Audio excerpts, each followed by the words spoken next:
Morning now dawned and Shahrazaad broke off from what she had been allowed to say. Then, when it was the 17th night, she continued, I have heard, O auspicious king, that when the lady of the house stood before the caliph, she said, Mine is a strange story. The two black bitches are my sisters. 3 of us were full sisters, and these 2, the doorkeeper and the housekeeper, were born of a different mother. When our father died, each of us took her share of the inheritance. Some days later, my mother died, leaving us 3,000 dinars, and so each of us, I being the youngest, inherited 1,000 dinars. My sisters were thus equipped with dowries and each married.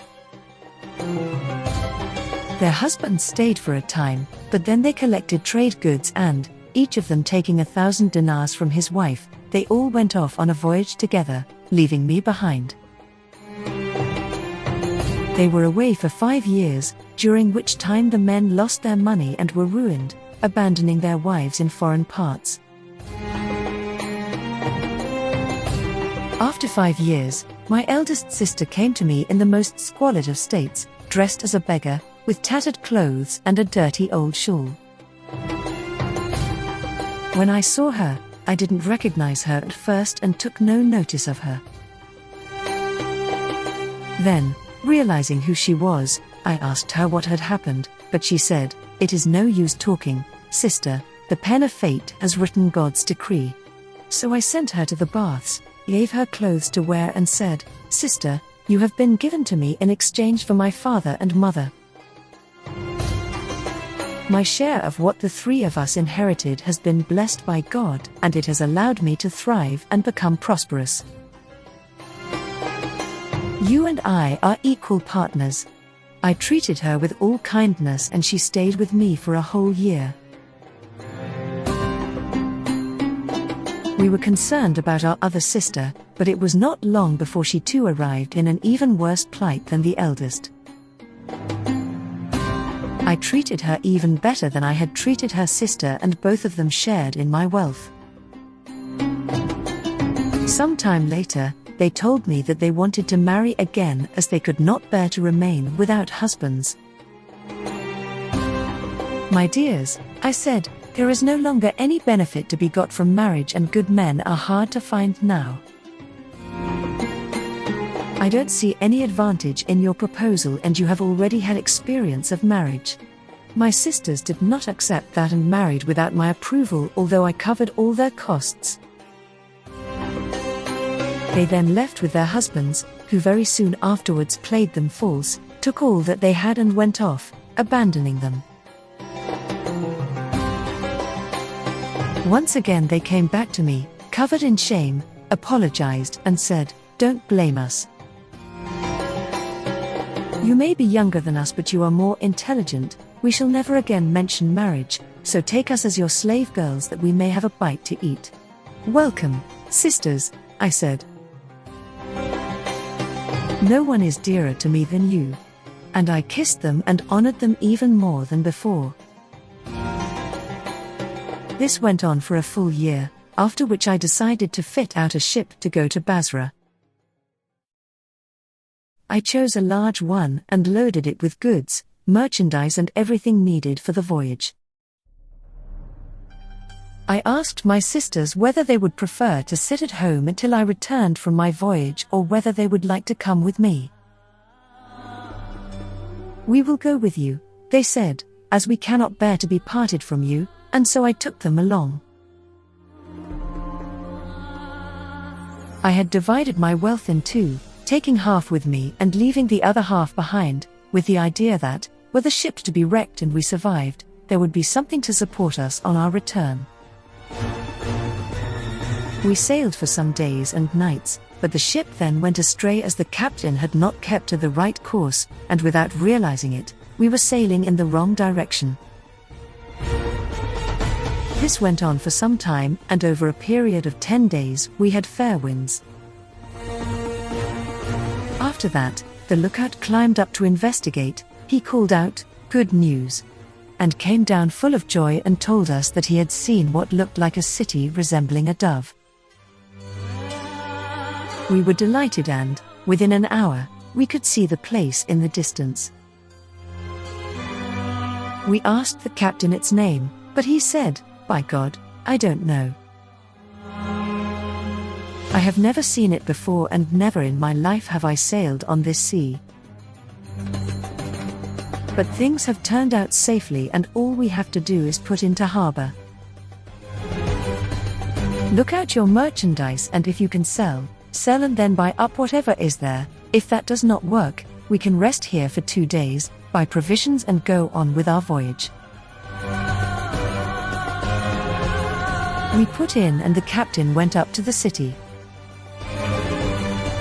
He was away for a time and when he came back he told us, "Come up and wonder at what God has done to those he created, and seek refuge from his anger." We went to the city and when we came to the gate, we saw that it was guarded by men with sticks in their hands, but when we got nearer we found that they had been turned to stone, while in the city itself we found that everyone had been transformed to black stone and there was no trace of life. We were astonished, but as we threaded our way through the markets, we discovered that the traders' wares and the gold and silver had remained unchanged. This delighted us and, thinking that there must be some mystery here, we split up and walked through the city streets, each concerned to collect her own booty, money and fabrics. I myself went to the castle, which turned out to be strongly fortified, and I then entered the royal apartments, where all the utensils were made of gold and silver. There I saw the king wearing robes of bewildering splendor, seated with his chamberlains, officers and viziers. When I approached, I found that he was sitting on a throne studded with pearls and gems, wearing cloth of gold, with every jewel gleaming like a star. Standing around him were 50 Mamluks, dressed in silks of various kinds, with drawn swords in their stone hands, an astonishing sight. I then walked into the hall of the harem, whose walls were covered with hangings of silk with gold-embroidered branches. The queen was there asleep, wearing a robe ornamented with fresh pearls. On her head was a crown studded with gemstones of all kinds, while around her neck were necklaces of all sorts. Everything she was wearing, dress and ornaments, was unchanged, but she herself had been transformed to black stone. I then found an open door and went up to it. There were 7 steps and these led to a chamber whose marble floor was spread with gold-embroidered carpets. In it there was a couch made of juniper wood, inset with pearls and precious stones, together with 2 large emeralds, covered by a pearl-studded hanging. There was also a door from which I could see a light shining. I went to stand over it, and there in the center on a small chair I found a jewel the size of a duck's egg, burning like a candle and shedding light, while spread over the couch was an amazing array of silks. The sight filled me with astonishment. On looking further, I saw lighted candles. Someone must have lit these, I said to myself, and I then went to another room and proceeded to search all through the building, forgetting myself in my astonishment at all this and plunged in thought. I continued exploring until nightfall, but then, wishing to leave, I found I had lost my way and had no idea where the gate was. So I went back to the chamber with the lighted candles, sat down on the couch and, after reciting a portion of the Quran, wrapped myself in a coverlet, trying in vain to sleep but becoming uneasy. Then at midnight I heard a beautiful voice reciting the Quran. This filled me with joy and I followed the sound until I came to a small room whose door was shut. I opened it and looked inside, to find a chapel with a prayer niche in which hung lighted lamps together with 2 candles. In this chapel a prayer rug had been put down, and on this sat a handsome young man with, before him, a copy of the Holy Quran from which he was reading. Wondering how he alone had been saved from out of all the inhabitants of the city, I entered and greeted him. He looked up and returned my greeting, at which I said, "By the truth of what you have recited from the Book of God, I implore you to answer my question." He looked at me, smiling, and replied, "Servant of God, do you tell me why you came here, and I will tell you what happened to me and the people of this city and how it was that I escaped." So I told him my story, which filled him with wonder, and then I asked him about the townspeople. "Wait, sister," he said, and he then closed the Quran and put it into a bag of satin, before making me sit beside him. When I looked at him, I saw him to be the moon when it comes to the full, excellent in his attributes, supple and handsome. His appearance was like a sugar stick, with a well-proportioned frame. As the poet has said, "To the astrologer watching by night appeared a beautiful form dressed in twin robes. Saturn had granted him black hair, coloring his temples with a shade of musk. From Mars derived the redness of his cheek, while Sagittarius shot arrows from his eyelids. Mercury supplied keenness of mind, while the bear forbade the slanderers to look at him. The astrologer was bewildered by what he saw, and the ground before him was kissed by the full moon. Almighty God had clothed him in the robe of perfection and embroidered it with the beauty and splendor of the down of his cheek, as the poet has said. I swear by the intoxication of his eyelids, by his waist and by the arrows that his magic shoots, by the smoothness of his flanks, the sharpness of his glance, his white complexion and the darkness of his hair, his eyebrow that denies sleep to my eye, controlling me as he orders and forbids, by his rosy cheek and the myrtle of its down, by the carnelian of his mouth, his pearly teeth, by his neck and by the beauty of his form, with pomegranates showing on his chest, by his haunches that quiver whether he moves or is still, by his slender waist and by his silken touch, the lightness of his spirit and all the beauty he encompasses. I swear by his generous hand and by his truthful tongue, his high birth and his lofty rank. For those who know of musk, it is his scent, and he it is who spreads the scent of ambergris. Compared with him the radiant sun is nothing but the paring of a fingernail." The glance that I gave him was followed by 1,000 sighs, and love for him was fixed in my heart. "My master," I said, "answer my question."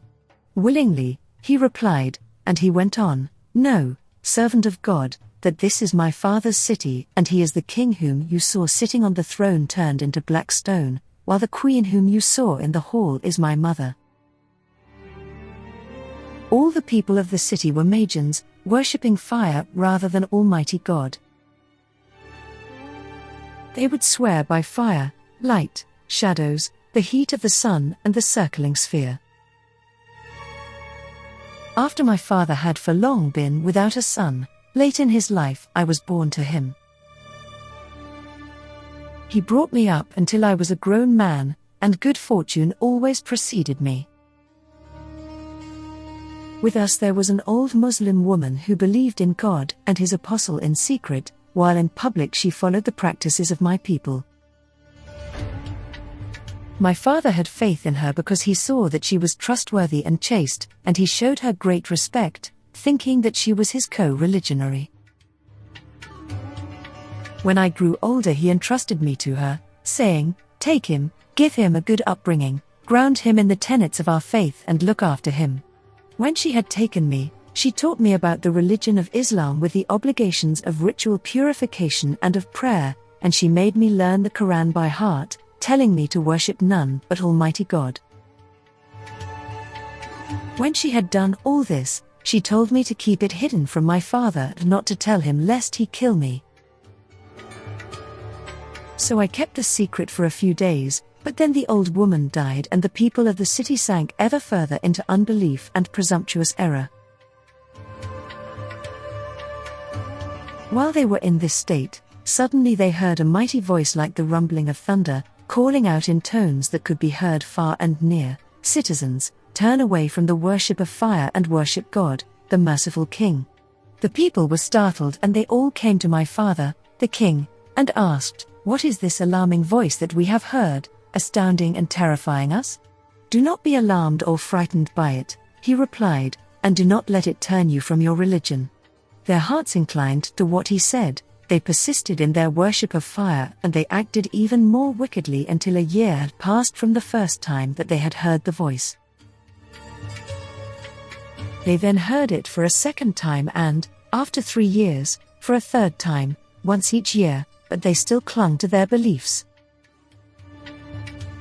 Then, at dawn one day, divine wrath descended and they, together with their animals and their flocks, were turned to black stone.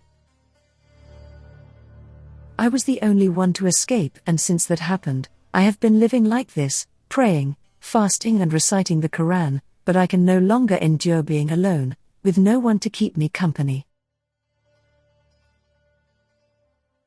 I had lost my heart to him, so I asked him whether he would go to Baghdad with me where he could meet the men of learning and the faqirs, and so add to his knowledge, understanding and grasp of religious law. "No," I went on, "that the slave who stands before you is the mistress of her people, with command over men, eunuchs and slaves.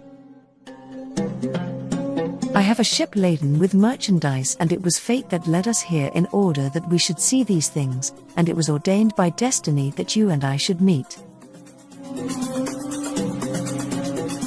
I continued to prompt him to leave with me, flattering him and using my wiles until he agreed to accept.